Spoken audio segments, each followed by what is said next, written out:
There's a lot of stigma around the word psychic, and I struggle because I am a psychic, but I don't like the word psychic. And I heard a girl on TikTok talk about this book. This is The Psychic Pathway by Sonia Choquette, maybe? And I wanted to read you a couple passages because I really identified with this, and I felt like it helped me process this idea of psychic as opposed to what I grew up hearing when I was younger. It is the pathway of trust and belief. That is what we mean when we talk about psychic abilities. If you walk the psychic pathway, you live in the world differently from the ordinary person. You look at life differently and respond to it differently. You know that you will be helped with each experience you face, however difficult. It is the pathway of trust and belief.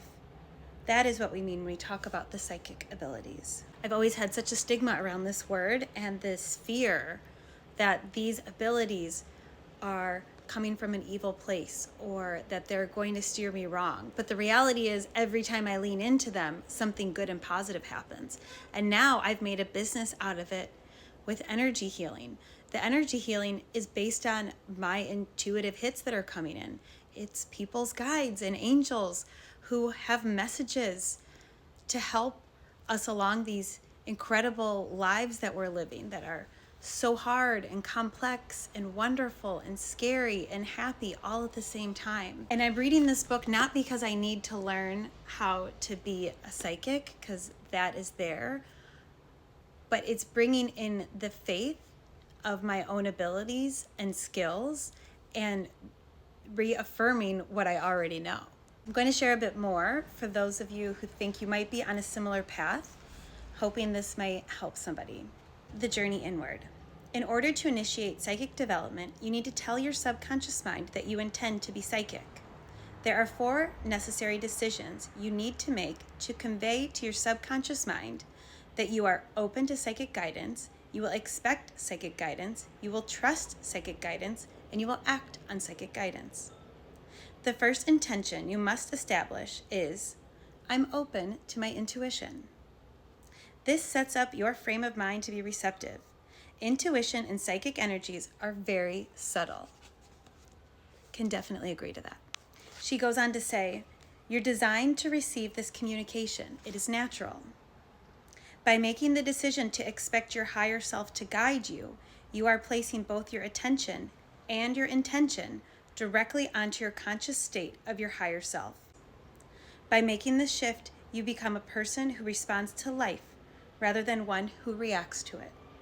Expecting psychic guidance realigns you with your natural heritage and affirms that you are a spiritual being, being directed and assisted by God at all times. Being psychic requires you to refrain from jumping to conclusions before checking in.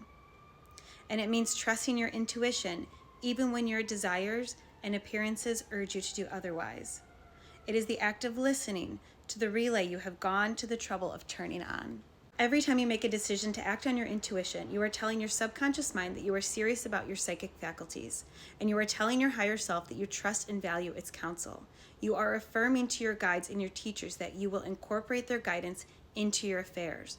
But above all, you release yourself from living your life through the limited power of your ego and placing the power of your life into the hands of your soul and into the hands of God. A true psychic, someone that truly is connected to God, I just see it as a lifeline from source. I see it as a lifeline from God directly into my brain, giving me the information to help the collective. That's why I'm here. That's why I'm doing this. That's why I quit my corporate job. That's why I'm showing up every day, because I want to help people's lives. I want to help people. I want to help them be stronger. I want to help them overcome the things they think they can't overcome. I want them to achieve all the greatness that they have set up for themselves in life. I want them to see themselves as these incredible beings. I want people to feel the worthiness and the confidence innately that they know that they can have. And I want them to show up in the world as the best representation that they can, because my hope is that by helping these people, they will then go help a bunch of other people. And it will become this incredible snowball where we shift out of this paradigm of being so hurtful and harmful and negative into happiness and light and hope and guidance and trust and security, because it's in our divine right to have everything we want, to show up at our best.